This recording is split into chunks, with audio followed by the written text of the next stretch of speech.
우리에게 길러주셔서 감사합니다. 오늘의 말씀은 지난달 우리 노회 수련회에서 세미나 강사 목사님으로 오셨던 제주 중문교회 김미로 목사님, 제 학교에 한 10년 정도 후배인데 이분이 교회 음악을 찬양을 제대로 드리려고 목사가 되고 나서 늦게 교회 음악과를 전공을 하고 신대원까지 졸업을 한 그런 귀한 사역자인데 그 시간에 큰 은혜와 감동을 받고 그걸 그대로 각색을 해서 오늘 전해드립니다. 제가 받은 은혜와 감동이 특별히 오늘 힘차게 찬양한 찬양대 위에 그리고 여러분 함께 예배드린 여러분 가운데 풍성하기를 기대합니다. 그런 마음으로 전할 테니까 여러분들이 꼭 마음에 새겨두기를 바랍니다.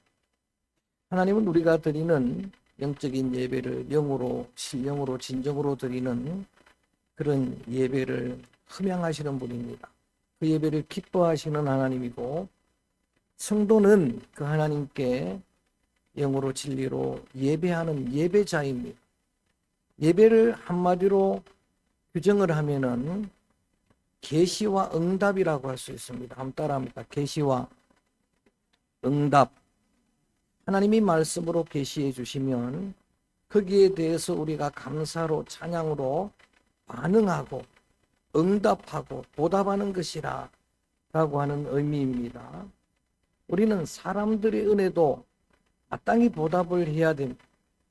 어버이 주일에 어버이 은혜를 생각을 하고 스승의 날을 지나면서는 스승의 은혜들을 생각하고 또 그 은혜에 보답하는 일들이 있었습니다.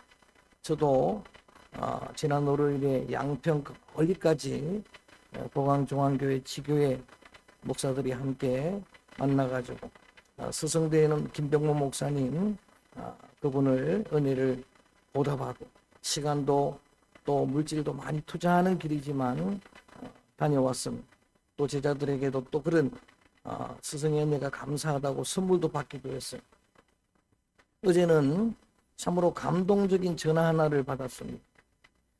30년 전에 보광중앙교회에 그 집사님 가운데 한 분이 리치트 가구를 운영하는 집사님인데 당시에 그 집의 자녀들이 중학생이었습니다. 남매가 있었는데 그 중학생 남매들을 워낙 공부를 잘하는 아이들이 전교에서 1, 2등 하는 아이들인데 몇 달 동안 가르친 기억이 있습니다. 전 가르쳐 놓고도 기억도 못하고 있는데 중간에 한 번도 전화가 없었는데 다 한 번도 연락을 안 했던 그런 분인데 그 집사님이 어제 전화가 와가지고 스승의 날을 맞이해서 감사하다고 그 뭐가 감사합니까 물었더니 그때 목사님이 가르쳐 줘가지고 제가 가르친 덕이 아니고 걔들이 공부를 정말 잘했어요. 둘 다 연세대 의대를 졸업하고 하나는 교수가 되고 하나는 의사가 되었다라고 그러면서 스승의 날만 지날 때마다 내 생각이 났다는 거예요. 근데 왜 이제 전화했습니까? 근데 갈등을 있는데 그 부담감이 늘 남아 있는데 그걸 생각도 못했지만 그래서 이번에는 그거를 꼭 감사하고 넘어가야 되겠다고. 여러분 이 전화만 해도 얼마나 감동적입니까? 제가 15년 16년 동안 아이들을 가르쳤는데도 한 번도 그런 적이 없거든요. 그래서 좋은 선물 받았습니다. 할렐루야. 사람의 은혜도 보답하고 특별히 하나님의 은혜를 시편 기자는 이렇게 이야기합니다. 내게 주신 은혜를 무엇으로 보답할까? 이 거룩한 여러분 고민이 필요한 어떻게 보답할 수 있을까? 그 길이 감사와 찬양입니다. 그래서 오늘 여러분 본문은 딱 한 절입니다. 요절로 여러분 잘 아시는 세미나에도 본문은 한 절이었습니다. 한번 본문 읽어볼까요? 이사야 43장 21절 시작. 이 백성은 내가 나를 위하여 지었나니 나를 하나님이 이스라엘 백성들을 지으신 목적이 내가 내 백성을 날 위해 지었다는 거예요. 이게 하나님의 욕심이 아니라는 것. 나를 찬송하게 하려고 원래 세미나의 제목은 찬양의 5가지 파레트입니다. 좀 어려운 말이라서 바꿨어요 제목. 파레트가 물감 풀어가지고 그림 그리는 거잖아요. 찬양의 5가지 색깔이라고 하는 그런 제목으로 강의를 들었는데 저는 오늘 있는 그대로 찬송하게 하려 함이라. 시작. 나를 지으신 목적이 무엇인가? 나를 구원하신 목적이 찬송이라고. 때마침 오늘 또 가족 찬양 대회 우리가 하게 되는데 9가정이 출전을 한다고 합니다. 잔치입니다. 여기는 잘하고 못하고도 없습니다. 모두가 다 1등. 저도 참전을 합니다. 참전이 아니죠. 참여를 합니다. 우리 최영호 목사님 곡을 잘 좋은 걸로 정해 주셔가지고 후보가 연습을 하면서 이미 우리 은혜 다 받았습니다. 여러분 우리 찬양 여러분들 은혜 받고는 관심이 없어요. 지금 다 은혜 받. 그 가사가 얼마나 좋고 곡이 얼마나 좋은. 그 부르는 동안에 그게 그 감동을 우리가 다 받은 겁니다. 여러분 오늘 이 찬양 우리가 함께 드리는 찬양 대원들 여러분 예배하는 찬양자들 우리에게 고정관념이 하나 있는데 그게 뭔가 하면은 찬양은 그냥 우리가 부르는 노래 오늘도 노래 잘 부르는데 이것만을 찬양이라고 생각하는데 그 선입견을 깨야 된다는 거예요. 그래서 오늘 우리가 성경의 찬송으로 신구약의 찬양으로 번역된 단어를 그분이 오랫동안 저도 7년 동안 부전공으로 교회 음악을 들었어요. 성적이 잘 안 나도 가서 들었어요. 관심이 많으니까. 여러분 그 배웠던 이야기들이 생각나는데 우리로는 찬양 찬송으로 번역됐지만 히브리어 헬라어 문어에는 50가지가 됩니다. 그만큼 풍성한 게 찬양이에요. 노래만 찬양이 아니라는 거예요. 그리고 그렇게 깊은 게 찬양인 것. 그 많은 걸 다는 다루지 못하는 그런 시간 문제 때문에 강사 목사님은 5가지 언어 단어를 오늘 조금 배우는 시간, 스승의 주일도 우리가 이렇게 지나가는 날이니까 5가지가 조금 벅차긴 하지만 꼭 기억해야 됩니다. 찬양대 여러분 꼭 기억하고 찬양을 해야 됩니다. 그 5 단어를 하나씩 배웁니다. 첫 번째 따라합니다. 할랄. 첫 번째 단어가 뭐라고요? 할랄. 이게 가장 많이 나오는 거예요. 구약 성경에만 99번 나온대요. 그분이 조사를 해봤. 99번이나 나오는 할랄 여기에서 파생된 단어가 할렐루야예요. 할랄 찬양 할렐루야. 야훼를 뭐하라? 찬양하라. 이렇게 찬양이란 할랄이 가장 많이 나오는데 기격을 해서 보면은 사랑한다, 칭찬한다, 널리 알린다, 크게 기뻐한다. 이거를 다 이렇게 직역할 수 있는 거예요. 종합해 보면 하나님을 여러분 자랑하고 하나님을 칭찬해드리고 하나님을 널리 알려주고 하나님을 크게 기뻐하는 것. 이거를 좀 쉽게 강사 목사님이 설명하기를 이렇게 설명을 합니다. 하나님을 자랑하되 바보처럼 자랑. 하나님을 자랑하되 미친 것처럼 자랑. 이게 할랄이라는 거예요. 제대로 자랑하려면 알아야 되잖아. 하나님을 알아야 되는 거예요. 그래서 호세아 선지자는 한번 따라할까? 여호와를 알라. 하나님을 알고 여호와를 알고 여러분 그 안다는 그 단어가 하나님을 체험해 아는 거예요. 그냥 공부해서 아는 게 아닙니다. 설교 들어서 아는 게 아니고 내 삶의 현장에 그분이 살아계신 거를 체험하고 그래서 그 하나님 아는 거를 하나님이 얼마나 기뻐하시는가. 여러분이 드리는 수천 여러분 번제물보다 여러분 천천의 수양의 기름보다 이 말은 예배를 100번 드리고 헌금을 100번 드리는 것보다 하나님은 하나님 알기를 원한다. 그분이 햇새도 그분이 긍휼이고 그분이 자비를 아는 걸 원하는데 그렇게 아는 사람은 할랄 찬양하지 않을 수 없다. 우리 삶 가운데 찬양이 끊겼다는 그런 의미는 여러분 삶의 현장에서 하나님을 체험하지 못한다는 이야기, 하나님을 알아가지 못한다는 이야기. 우리의 시선이 주님만을 향해 있고 그럴 때에 여러분 우리의 주님이 크게 보이지만 그러나 하나님이 우리의 중심이 되지 못하면 하나님은 보이지 않고 눈앞에 있는 그런 문제들만 크게 보이는 것. 다윗이 드린 대부분의 찬양은 할랄이 다윗은 미친 듯이 하나님을 칭찬하고 자랑하는 것.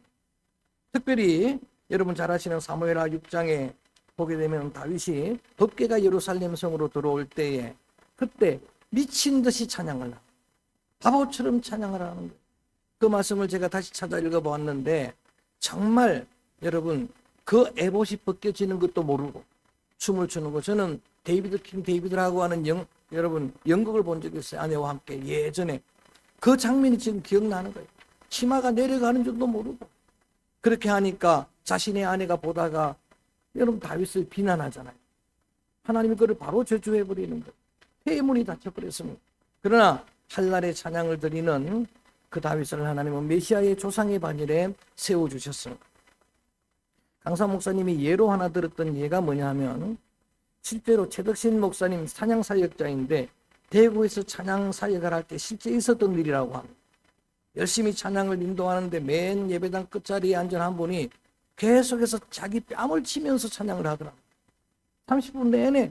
그래서 가까이 가보니까 이분은 한 팔 한 손이 없는 거예요. 한 손밖에 없는 분인데 근데 남들처럼 박수를 한번 치고 싶은데 소리 없잖아요. 그래서 자신의 뺨을 그렇게 치면서 여러분 이게 할 날이에요. 미친 듯이 바보처럼. 첫 번째 단어가 뭐라고요? 할 날입니다. 여러분 기억하세요. 시험 봅니다. 두 번째 단어가 야다예요. 두 번째 단어가 뭐라고요? 야다. 야드는 손이라는 의미고 야다는 손을 든다는 거예요. 노래만 찬양이 아니고 주님을 향해 내가 손을 드는 게 찬양이다 라고 하는 거예요. 이게 찬양입니다. 지난 심야 기도회 때 우리 한 22명만 모여서 찬양을 드리는데 대부분 손을 높이 들고 이 설교를 할 줄 알았는지 전부 손을 높이 들고 이렇게 찬양을 하는데 그 모습이 얼마나 아름다운지 몰라요. 손을 높이 드는. 그래서 특별히 다윗이 특별히 구약에 있는 여러분 하나님의 백성들이 손을 들 때는 다음과 같은 세 가지 의미로 손을 들었다고 해요. 첫 번째는 하나님이 하시는 걸 인정할 때 손을 들어요. 하나님 잘하십니다. 여러분 시편 63편 3절에 보니까 이렇게 따라합니다. 주의 이름을 말미암아 내 손을 들리라. 주님의 이름이 뭡니까? 이력입니다. 그분이 하신 일. 그분은 천지를 지었습니다. 할렐루야. 만유를 지금도 주관하고 계십니다. 믿습니까? 그래서 봄이 오고 꽃이 피는 거예요. 그게 선하다라고 손을 드는 거예요. 인정을 하는 거예요. 그 다음에 두 번째 의미는 하나님만 전적으로 의존한다는 의미가 손을 드는 거예요. 하나님을 향해 내 손을 드는 건 내가 하나님의 손을 붙들겠다는 게 아니라 내가 붙들면 금방 힘을 여러분 잃어버리는 거예요. 내 손을 주님 붙들어 주옵소서. 권능의 손으로 나를 잡아 주옵소서. 그런 의미로 손을 들었다고 하는 이야기. 여러분들이 상처받고 그렇게 피곤하고 지친 몸을 가지고 주님 앞에 나와서 손을 들 때 찬송 부르잖아요. 천부여 의지 없어서 손 들고 옵니다. 그럴 때 주님이 여러분의 손을 붙들어 주실 줄로 믿습니다. 주님 나를 박대하시면, 주님 나를 여러분 거절하시면, 거역하시면 나는 어디에도 갈 수가 없습니다라고 하는 그런 고백의 찬양이잖아요. 마지막 세 번째는 하나님을 향해 항복의 손을 드는 것을 손을 들었다는 의미로 한다. 모세가 들었던 손은 항복이라는 거예요. 하나님, 나는 이제 나이가 80도 넘었습니다. 그리고 내 백성들은 오합지졸입니다. 광야에서 군사훈련 한 번도 한 적 없는데 아말렉이 우리를 치려고 왔는데 항복했다는 거예요. 하나님 앞에 손을 들고. 그런데 놀랍게도 그 손을 들었을 때에 여러분 이스라엘 백성이 여호수아가 그 전장에서 승리하는 거예요. 모세의 손이 내려오지 않았어. 반석이에 손을 넣고 아론과 훌이 손을 잡을 때 그때에 완전히 승리를 거두고 난 다음에 그 비밀을 알았던 모세가, 딴 사람들은 여호수아도 모릅니다. 군인들도 모릅니다. 그런데 모세는 비밀을 알았죠. 하나님 앞에 항복하니 하나님이 주신 승리구나. 한번 따라합니다. 여호와 니시. 제단을 쌓고 제단의 이름을 여호와 니시라고 이름을 지은 거예요. 승리를 주시는 분은 하나님이구나. 역대하 20장 말씀에 보면은 지난번에 제가 설교해 드렸어요. 이 본문을 가지고. 여러분 분열왕국 4대 왕 여호사밧 왕은 선한 왕입니다. 맨 나중에는 조금 변질이 되긴 하지만 그런 선한 왕이에요. 옛날에 공부 다 하셨죠? 로보암, 아비야, 아사, 여호사밧, 그죠? 쭉 20대 왕. 그 선한 왕이, 믿음의 왕이 연합군들과 전쟁을 하는데 여러분 그런데 하나님의 전략은 뭐냐? 찬양대를 맨 앞에 세우라. 이런 전쟁이 어디 있나요? 찬양대 여러분 맨 앞에 서는 거예요. 할렐루야. 그런 전쟁이 어디 있나요? 그런데 지난번에 제가 제목으로 말씀을 드렸던 것처럼 찬양이 시작될 때 여호와께서 일하기 시작하셨다. 할렐루야. 그 찬양이 야다예요. 본문에 그들이 야다했더니 하나님이 일하기 시작하셨다. 그들이 여러분 뭐 노래 부른 노래도 있겠습니다만 하나님 앞에 손을 든 거예요. 하나님 앞에 하나님의 선하심을 인정해드리고 하나님만 내가 의존하겠습니다. 하나님 앞에 내가 항복합니다. 그럴 때 여호와를 신뢰하라 그 인자하심이 영원하도다 선포하고 그들이 손을 들 때에 하나님이 일하기 시작하셨습니다. 첫 번째는 할랄, 두 번째는 뭐라고요? 야다, 세 번째는 좀 어려워요. 오늘 샤바흐, 안 쓰던 말입니다. 샤바흐, 시작. 좀 맞겠나 이래가지고 샤바흐. 샤바흐는 어떤 뜻인가 하면은 선포한다, 외친다는 뜻이에요. 그 노래만 찬양이 아니고 여러분 하나님의 위대하심을 사람들 앞에 선언하는 거예요. 복음을 전하는 거예요. 할렐루야. 그의 위대하심을 선포하는 겁니다. 그것도 찬양입니다. 나의 왕 되심을, 목자 되심을 선포하는 겁니다. 출애굽기 15장에 여러분 말씀드렸던 최초의 찬양이 성경 속에 홍해를 건너 이스라엘 백성들을 모세와 미리암과 백성들이 최초의 찬양을 부르죠. 그게 샤바흐예요. 그거는 할랄도 야다도 아니고 샤바흐인데 그 샤바흐는 여러분 노래를 불렀다는 의미가 아니라 하나님의 위대하심을 선언하는 거예요. 그 내용을 들여다보면 그래요. 노래라기보다는 하나님을 선포하는 거예요. 하나님, 진퇴양내 위기 가운데 있었던 이 백성을 우리가 한 일은 아무것도 없습니다. 가만히 있어서 보기만 했습니다. 근데 하나님께서 역사하시니까 그 홍해를 육지처럼 건너게 하셨습니다. 할렐루야. 하나님은 홍해를 가르시는 하나님입니다. 선포하는 거예요. 따라오던 애굽의 마병 병거들은 한순간에 수장되었습니다. 하나님은 구원의 하나님입니다. 하나님은 우리를 구원하신 분입니다. 위대한 선언이 바로 샤바흐입니다. 시간상 이렇게만 하고 넘어갑니다. 세 가지 했습니다. 첫째는 할랄, 두 번째는 야다, 세 번째는 네 번째 단어가 다섯 개를 해야 되니까 조금 바쁩니다. 바라크입니다. 바라크 한번 해볼까요? 시작. 바라크는 축복한다는 게 이게 좀 어려웠어요. 저는 들으면서 어떻게 피조물이 하나님을 축복할 수 있을까? 어떻게 인간이 하나님을 축복할 수 있을까? 그런데 유일하게 축복하는 비밀이 비결이 여러분 열쇠가 찬양으로는 축복이 가능합니다. 찬양으로는 겸손히 하나님을 찬양하면 하나님을 축복하는데 이 바라크를 우리 글로는 송축이라고 번역되어 있습니다.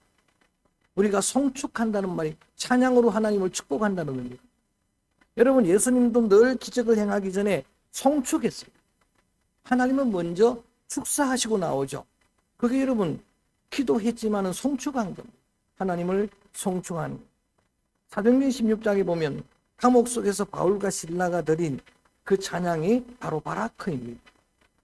이거는 할랄도 아니고 야다도 아니고 여러분 이것은 바라크인데 그 밤중에 그 힘든 시간에 피곤한 시간에 밤중에 황정의 상황의 밤 그 밤 속에 그가 그 여러분 바울과 실라가 기도하고 따라합니다. 기도하고 찬미하며 하나님 그 하나님의 위대하심을 축복하는 것.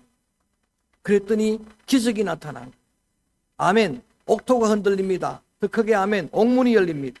사슬들이 풀립니다. 모든 여러분을 묶고 있는 게 풀려지는 것. 이게 찬양의 능력이에요. 저는 현장에서 많이 경험합니다. 귀신 들리고 사탄에 매였다고 하면 저는 가자마자 기도가 안 나오잖아요. 설교가 안 나오잖아요. 그러면 마귀들과 싸울지라 막 찬양을 드리는 거예요. 한 30분 찬양을 단 한 번도 실패한 적이 없어요. 그 사슬들이 풀려지는 것.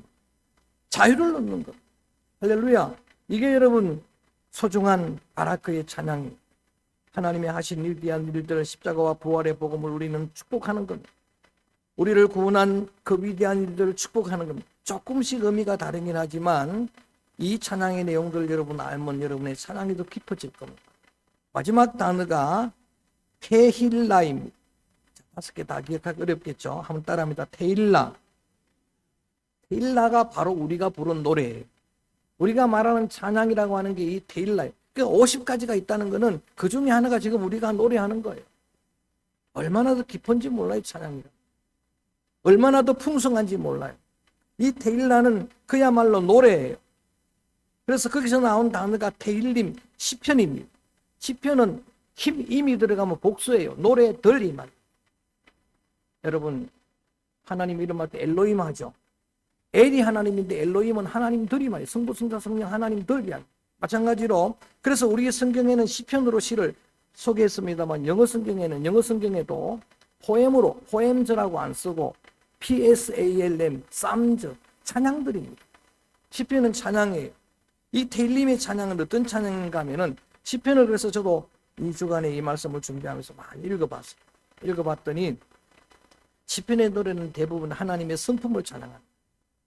하나님의 본성을 그분은 거룩하시고 그분은 선하시고 그분은 자비하시고 그분은 인애하시고 그분은 의로우시고 그분은 영원하시고 할렐루야. 일종의 이 노래는 찬양은 여러분의 주님을 향한 사랑 고백이에요. 사랑 고백입니다.